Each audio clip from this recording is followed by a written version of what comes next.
السلام علیکم خاتون حضرات، میں ہوں اسرار احمد کسانہ۔ آپ نے وہ انٹرویو تو دیکھ لیا ہوگا شاہ محمود قریشی صاحب کا، اور جو انٹریکشن ہوا ہے سی این این کے اوپر، اور اس پہ کافی باتیں ہو رہی ہیں۔ میں بھی سوچ رہا تھا کہ تھوڑا سا اس پہ آپ کو بتاؤں کہ کیا ہوا کیا ہے۔ بینگ اے جرنلسٹ اور بینگ این آبزرور، میں سمجھتا ہوں کہ دونوں ہی اینکر بھی اور شاہ محمود قریشی صاحب بھی they were caught unawares۔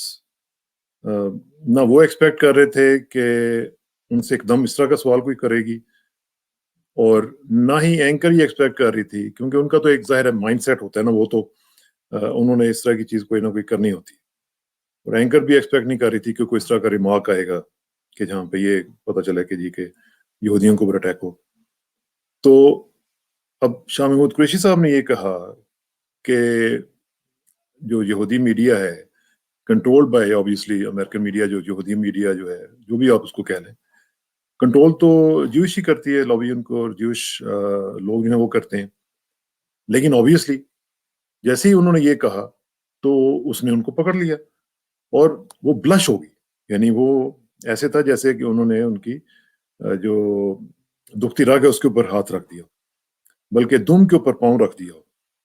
تو وہ ایک دم فلیئر اپ ہوئی، اس کی شکل جو تھی وہ بدل گئی، بلشز شروع ہو گئے، اور وہ ایسے جیسے پاگل، وہ کنٹرول کر پا نہیں رہی تھی لیکن نظر آنا شروع ہو گیا تھا۔ تو پھر اس نے فوراً ان کو تھوڑا سا اسی پوائنٹ کے اوپر رگڑنے کی کوشش کی۔ تو ظاہر ہے شاہ محمود قریشی صاحب تو سوچ کے بھی نہیں گئے ہوں گے کہ وہ ان سے اس طرح کا سوال کوئی کرے گا، یا ایک دم وہ اس طرح کی چیزوں کے اوپر ان سے بات کرنی شروع کر دیں گے۔ پھر انہوں نے کہا کہ وہ ڈیپ پاکٹس ہوتی ہیں، پھر انہوں نے کہا کہ یہ اینٹی سیمیٹک ریمارک ہے تو یہ آپ کو اس طرح کا نہیں کرنا چاہیے، بلکہ آخر میں بھی اس نے جاتے بھی یہ کہا کہ اینٹی سیمیٹک جو چیزیں وہ آپ امید ہے کہ نہیں کریں گے۔ اب یہ جو پوری صورتحال ہوئی ہے، اس کا ایک بیک گراؤنڈ جو ہے وہ سمجھنے کی ضرورت ہے کہ امریکن میڈیا ہے کیا اور کس طرح آپریٹ کرتا ہے۔ اور میں سمجھتا ہوں کہ سی این این کے لیول پہ اس طرح کی کوئی اینکر جو اس طرح کی بات پہ اٹک جائے اور جذباتی ہو جائے، یہ سی این این کا لیول نہیں ہے۔ مجھے بلکہ حیرانی ہوئی کہ یہ لیول اب سی این این کا آ گیا ہے کہ اس طرح کے لوگ جو ہیں وہ اینکر بننا شروع ہو گئے ہیں، کیونکہ ہم نے سی این این کے ساتھ انگیج کیا ہوا ہے بہت دفعہ، کئی دفعہ میں بھی سی این این پہ اپیئر ہو چکا ہوں، اور کئی دفعہ ان کے مختلف جگہوں پہ ان کے ساتھ انٹریکٹ کر چکے ہوئے ہیں، اٹلانٹا تک جا چکے ہوئے ہیں، سب کچھ ہم نے دیکھا ہوا ہے۔ یہ سارے ہمارے کولیگز رہے ہیں، ولف بلیٹسر وغیرہ، کرسٹین امان پور وغیرہ، ان کے ساتھ ہم نے وہاں پہ مختلف چیزیں انٹریکٹ کی ہوئی ہیں، مختلف ورک شاپس اٹینڈ کی ہوئی ہیں، کام کیا ہوا ہے، مختلف پروجیکٹس پہ کام کیا ہوا ہے۔ تو یہ اس طرح کا نہیں تھا سلسلہ۔ اب اگر یہ ہو گیا تو یہ سی این این کے لیے میرا خیال ہے کہ لمحہ فکریہ ہے کہ اس طرح کے لوگ اگر وہاں پہ آ گئے اور اسکرین پہ اپیئر ہو رہے ہیں، تو پھر میرا خیال ہے کہ اگر میں ان کے نیوز ڈائریکٹر کی جگہ پہ ہوتا تو I should have fired her right away, کیونکہ یہ کوئی طریقہ نہیں۔ پھر اتنی وہ لا علم اور اتنی ان پروفیشنل کے 2-3 دفعہ اس نے مسٹر امبیسڈر کہا۔ فائنلی شاہ محمود قریشی صاحب کو انٹروین کرنا پڑا کہ خدا کا خوف کرو، میں I am the foreign minister. اور یہ بہت ہی بڑی ایک وہ کہتے ہیں سر چپیڑ ہوتی ہے۔ میں خود کئی دفعہ، مجھے یاد ہے میرے ساتھ بھی ایک دفعہ ہوا تھا، میں نے کسی کا نام غلط لے دیا، تو مطلب لوگ بڑے سینسٹیو ہوتے ہیں نام لینے کے حوالے سے۔ تو اور یہ کوئی اگر آپ کو پھر بار بار اگر یہ کہہ دے تو یہ آپ کی ایک قسم کی بے عزتی ہو جاتی۔ بہرحال وہ ہوا، اور اس میں ہم نے دیکھا کہ پھر تھوڑا سا ریکور کیا شاہ محمود قریشی صاحب نے، اور جو انہوں نے باتیں بعد میں کی، پھر انہوں نے کشمیر کو بھی بیچ میں لے کے آئے اور ساری باتیں کی۔ یہ بڑا مشکل ہو جاتا ہے کہ جب آپ ایک دفعہ آپ کو کوئی آف دا ٹریک لے جائے اور پھر آپ واپس ٹریک پہ آئیں، تو وہ سارے کا سارا جو جس کو کہتے ہیں مزہ کرکرا ہو جانا، تو وہ انٹرویو کا مزہ اس اممیچور قسم کی خاتون نے کرکرا کر دیا۔ میں نے بلکہ ان کی جو سی این این کی جو ٹرانسمیشن تھی، اس کے جو فیس بک کی جو ٹرانسمیشن تھی، اس پہ میں نے کامنٹ بھی لکھا ہے اس کے، اور میں نے سی این این کی ایڈمنسٹریشن سے بھی یہ گزارش کی ہے کہ اس طرح کے لوگوں کو آپ اتنے ہائی پروفائل انٹرویوز دینے کے لیے سوچا کریں ذرا کہ یہ کون سی خاتون ہے، کہ کیا اس قابل بھی ہے کہ نہیں ہے۔ اور بڑے اچھے لوگ آپ کو پتہ ہے سی این این پہ موجود ہیں جو یہ انٹرویو کر سکتے تھے۔ تو اب صورتحال یہ ہے کہ اس میں جو میں نے آپ سے بتایا کہ شاہ محمود قریشی صاحب نے کوئی غلط بات نہیں کی۔ انہوں نے کیا کہا ہے؟ انہوں نے یہی کہا نا کہ ڈیپ پاکٹس ہیں، اور یہ بالکل ٹھیک بات ہے۔ اور اس میں کوئی شک کی گنجائش ہی نہیں ہے کہ امریکی میڈیا جو ہے وہ کنٹرول ہی سارے کا سارا جو ہے وہ یہودیوں کے پاس ہے. میں آپ کو دکھاتا ہوں, یہ میری ایک کتاب ہے, یہ آپ یہ دیکھیں گے تو اس کے اوپر میرا نام بھی لکھا ہوا ہے, ٹھیک ہے جی, اور اگر نہیں یقین آتا تو یہ بھی دیکھ ٹھیک ہے. اچھا, اب یہ جو ہے یہ میں آپ کو دکھاتا ہوں, یہ تقریباً میرے جو آرٹیکلز ہیں اس میں مختلف قسم کے ہیں. میں آپ کو تھوڑا سا بتاتا ہوں کہ یہ اس کا تقریباً 20 سال پہلے یہ میں نے آرٹیکل لکھا تھا. یہ اس کی میں آپ کو ڈیٹ بتا دیتا ہوں. یہ آرٹیکل تھا جی 10 نومبر 2001. اس کا میں ایک دو پیراگراف آپ کو سنا دیتا ہوں. اس کا عنوان تھا امریکی میڈیا پردے کے پیچھے کیا ہے, اور یہ 3 ایپیسوڈز میں چھپا تھا پاکستان کے اخبارات میں, نوائے وقت میں, اور اس کے بعد پھر مختلف جگہوں پہ. امریکی میڈیا پردے کے پیچھے کیا ہے, 3 قسطوں میں. اس کا تھوڑا سا ایک دو پیراگراف سنا دیتا ہوں, پھر میں آپ کو بتاؤں گا کہ یہ انہوں نے بات کیسے کی ہے اور اس کا بیک گراؤنڈ کیا ہے. اب دیکھیے, یہ تھوڑے سے میں بیچ میں سے اس کو لیتا ہوں. میں نے لکھا کہ واقعہ یہ ہے کہ تمام امریکی میڈیا بشمول ٹی وی, اخبارات, ریڈیو, نیوز میگزین, فلم, موسیقی, غرضے کے میڈیا کی ہر شکل کسی نہ کسی طرح یہودیوں کے کنٹرول میں ہے. یہ میں 20 سال پہلے لکھ رہا ہوں جب میں وہاں پہ تھا, امریکہ میں تھا. جس حقیقت کے بارے میں امریکیوں کی واضح اکثریت جانتی تک نہیں, اور جو چند لوگ جانتے ہیں وہ کچھ کر ہی نہیں سکتے. امریکہ میں کسی قسم کا کوئی ماحول پیدا کرنا ہو, امریکی خارجہ پالیسی کو متاثر کرنا ہو, امریکی داخلی پالیسیوں کے بارے میں رائے عامہ ہموار کرنا ہو, تو امریکی میڈیا ہی اس ذمہ داری کو ادا کرتا ہے. چونکہ وہ خود یہودیوں کے زیر اثر ہے, اسی لیے انہی کی رائے اور مفادات کی نگہبانی کرتا ہے, اور اس کی انتہائی کوشش یہ ہوتی ہے کہ خبر کے بہاؤ کو اپنے مفادات کے مطابق کنٹرول کیا جائے, جس کو مینجڈ نیوز کہا جا سکتا ہے. حیرانی کی بات یہ ہے کہ مختلف میڈیا کمپنیوں کے باوجود ان کا اس بات پر اتفاق رائے ہے کہ میڈیا کو کس ڈگر پر چلانا ہے. اس کے ساتھ اس کی یہ کوشش بھی ہوتی ہے کہ کوئی متبادل میڈیا نہ کھڑا ہو سکے. اگر ایسا ہو تو یا تو اس کمپنی کو خرید لیا جاتا ہے, یا اس پر کاروباری شکنجہ اس قدر سخت کر دیا جاتا ہے کہ اس کا کاروبار ہی ٹھپ ہو جائے.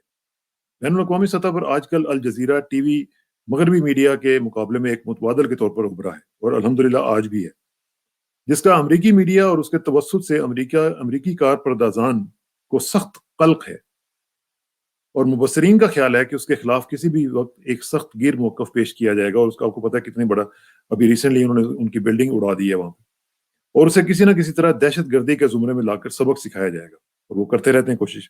یہ میں نے 20 سال پہلے لکھا. آئیے سب سے پہلے الیکٹرانک, ٹی وی, ریڈیو اور تفریحی فلمی میڈیا پر یہودیوں کے کنٹرول کو جانچیں. گزشتہ چند سالوں میں امریکہ میں ڈی ریگولیشن کے عمل کے بعد ٹیلی کمیونیکیشن انڈسٹری میں مقابلے کی فضا پیدا ہونے کی بجائے مختلف کمپنیوں کے آپس میں ضم ہونے کے نتیجے میں میڈیا کا کنٹرول صرف مٹھی بھر لوگوں کے ہاتھوں میں آ گیا. مرجرز ہوئے تھے نا, یاد ہے آپ کو, ایکوزیشنز اینڈ مرجرز. امریکہ کی سب سے بڑی میڈیا کمپنی اس وقت time Warner AOL, America on line, آپ کو یاد ہوگا, جو اس وقت وجود میں آئی جب سن 2000 میں امریکہ آن لائن نے ٹائم وارنرز کو $160 ارب کیبلز خرید لیا. ذرا آپ اندازہ لگائیے, میگنیچیوڈ دیکھیں آپ, $160 ارب کیبلز خرید لیا. اور امریکہ آن لائن کے مالک سٹیو کیس جو عیسائی ہیں, اور ٹائم وارنر کے چیئرمین جیرلڈ لوین جو کہ کٹر یہودی ہیں, نئی کمپنی کے چیف ایگزیکٹو آفیسر بن گئے. اگرچہ نئی کمپنی کے سربراہ تو فی الحال ایک عیسائی ہیں, مگر بزنس میں ہونے کے ناطے ان کا سب سے بڑا مقصد پیسہ بنانا ہے, جبکہ جیرلڈ لیوین نے تمام یہودیوں کو بھرتی کر لیا ہے اور تمام شعبوں کے سربراہ یہودی مقرر کیے ہیں. ٹائم وارنر 1997 کے اعداد و شمار کے مطابق $13 ارب سالانہ منافع کما رہی ہے. اس کمپنی نے 1996 میں CNN کے سابق سربراہ ٹیڈ ٹرنر کی, آپ کو یاد ہے ٹیڈ ٹرنر جو ہوتے تھے, انہوں نے جو شروع کیا تھا CNN, ان کی company Turner broadcasting company کو خرید لیا تھا, جس کی وجہ سے ٹیڈ ٹرنر نئی ضم شدہ کمپنی میں شہری پوزیشن پر, ہمیں یاد ہے وہ آگے تھے. انہوں نے یہ کہا کہ ٹیڈ ٹرنر نے 1985 میں مشہور امریکی ٹی وی چینل CBS کو خریدنے کے لیے بولی لگائی. CBS بھی بہت بڑا ادارہ ہے وہاں پر, بہت بولی لگائی, مگر یہودی لابی نے صرف اس وجہ سے کہ وہ یہودیوں کے حق میں اس قدر زیادہ نہیں بولتے جتنا ان کو چاہیے ہے, آپ اندازہ لگائیے, اتنا نہیں بولتے جتنا کہ چاہیے, ان کی اس کوشش کو ناکام بنا دیا. اور ایک یہودی ارب پتی لارنس ٹش جس کا انشورنس اور سگریٹوں کا کاروبار تھا، اس کو سی بی ایس خریدنے کو کہا۔ Mister Lawrence C B S کے 1986 سے 1995 تک چیئرمین رہے، اور بالآخر ایک اور یہودی نے 1999 میں سی بی ایس کو 34.8 ارب ڈالرز کے عوض خرید لیا۔ ٹرنر نے جب دیکھا کہ انہیں ہر طرف سے روکا جا رہا ہے، جولائی 2001 میں اعلان کیا گیا کہ ایک اور یہودی والٹر آئزکسن سی این این کے چیئرمین اور سی ای او ہوں گے۔ اب ذرا اندازہ لگا لیں، یہ سی این این جس نے آج انٹرویو کیا۔ ٹائم وارنر کی ایک اور شاخ ایچ بی او ہے، آپ کو پتہ ہے نا، فلموں والی۔ ایچ بی او جو ہے وہ امریکہ کا سب سے بڑا اور مقبول ترین کیبل فلمی چینل ہے، جس پر آرڈر کرنے سے فلمیں دیکھی جا سکتی ہیں۔ اس کے علاوہ ٹائم وارنر امریکہ میں فلمیں بنانے میں بھی پیش ہے۔ اس کے علاوہ پبلشنگ کمپنی بھی چلائی جا رہی ہے، جس کا چیف ایڈیٹر نارمن پرلسٹائن جو کہ ایک یہودی ہے۔ یہ کمپنی ٹائم، پیپل، فارچون اور سپورٹس السٹریٹڈ جیسے بڑے میگزین چھاپتی ہے۔ امریکہ میں میڈیا کی دوسری سب سے کمپنی والٹ ڈزنی ہے، جس کی 1997 کے اعداد و شمار کے مطابق منافع کی شرح 23 ارب ڈالر تھی۔ اس کا چیئرمین اور سی ای او مائیکل آئزنر ایک یہودی ہے۔ اب یہ بہت لمبا ہو جائے گا، اس لیے میں آپ کا ٹائم زیادہ نہیں لیتا، لیکن یہ میں آپ کو بتانا چاہ رہا ہوں کہ کس طریقے سے یہ سارے معاملات چل رہے ہیں، اور کس طریقے سے شاہ محمود قریشی صاحب نے یہ جو ڈیپ پاکٹس کی بات کی، یہ کوئی غلط نہیں کی۔ اور جہاں تک اس نے یہ ان کو پکڑا کہ یہ اینٹی سیمیٹک ہے، یہ بالکل اینٹی سیمیٹک نہیں ہے۔ اینٹی سیمیٹک کا مطلب کیا ہے کہ یہودیوں کے خلاف ہونا، آپ کے اندر یہودیوں کی نفرت ہونا۔ اس میں کہیں بھی یہودیوں کی نفرت نہیں ہے، یہ حقائق بیان کیے گئے ہیں، اور ان کو میں اسی لیے آپ کو سپورٹ کرنے کے لیے پیش کر رہا ہوں کہ یہ شاہ محمود قریشی صاحب تو آج 20 سال کے بعد کہہ رہے ہیں، ہم تو ان کو 95 سے لے کر اب تک ان کو دیکھ رہے ہیں اور ان کا مطالعہ کر رہے ہیں اور ان کو اوپر لکھ رہے ہیں، اور یہ ایسے نہیں ہوا۔ امریکہ کے اندر ہر چیز جو ہے، ہر بڑی چیز جو ہے وہ ان کے کنٹرول میں ہے۔ یہ تو کچھ بھی نہیں ہے، بلکہ امریکن گورنمنٹ ان کے کنٹرول میں ہے۔ اگر آپ یہ دیکھیں گے کہ بک لکھی گئی تھی، میں کسی وقت اس کے اوپر بھی بات کروں گا، کہ ون نیشن انڈر اسرائیل۔ آپ کو پتہ ہے وہاں پہ جب جاتے ہیں یہ ان کی عدالتوں میں تو لکھا ہوا ہوتا ہے ون نیشن انڈر گاڈ۔ تو یہ ون نیشن انڈر گاڈ نہیں ہے، یہ ون نیشن انڈر اسرائیل ہے۔ اور کس طریقے سے وہ ان کو یوز کرتے ہیں، کس طریقے سے ان کی ایک ایک چیز پیڈ فور ہے۔ ابھی آپ دیکھیں نا، انہوں نے حملہ کیا ان کے اوپر راکٹ سے، کیا چھوٹے چھوٹے راکٹس ہوں گے، راکٹیں ہی ہوں گی نا۔ تو انہوں نے جناب وہ ان کا جو آئرن ڈوم تھا وہ سارا ایکسپوز ہو گیا، اور اس میں سے جو انہوں نے میزائل نکالے اس کو ریپلینش کرنے کے لیے اب امریکہ کہہ رہا ہے کہ جی ہم دوبارہ آپ کو وہ دے دیں گے۔ وہ سارے کا سارا امریکن فنڈڈ ہے، ہر چیز امریکن فنڈڈ ہے ان کی۔ تو شاہ محمود قریشی نے کوئی غلط بات نہیں کی، انہوں نے حقائق کے اوپر سے پردہ تھوڑا سا اٹھانے کی کوشش کی، تو وہ ظاہر ہے کہ ان کو برا لگا، اور ان کی آنکھوں میں ایک خون بھر آیا کہ ایک تھرڈ ورلڈ کنٹری کا وزیر خارجہ جو ہے اس کی یہ مجال کہ وہ آ کے ہم سے یہ بات کہے کہ جناب آپ کنٹرول کرتے ہیں اس کو۔ تو یہ بات ہے، اس میں زیادہ مائنڈ کرنے کی ضرورت نہیں تھی، یہ بالکل حقیقت پر مبنی بات تھی، اس لیے میں نے آپ کو یہ فیکٹس اینڈ فگرز تھوڑے سے بتا دیے ہیں۔ مزید بھی کبھی ٹائم ملا تو یہ 3 سیریز کے اوپر ایک آرٹیکل آیا تھا، وہ میں آپ کے اوپر تفصیل کے ساتھ آپ سے بات کروں گا۔ اور خاص ساتھ جو ایک معاملہ دوسرا بھی ہے کہ جس طریقے سے یہودیوں نے کنٹرول کیا ہوا ہے، یعنی میں نے بلکہ ایک اور آرٹیکل لکھا تھا جو بھی 2 آرٹیکلز میں چھپا تھا، اس کا نام تھا پنجہ یہود۔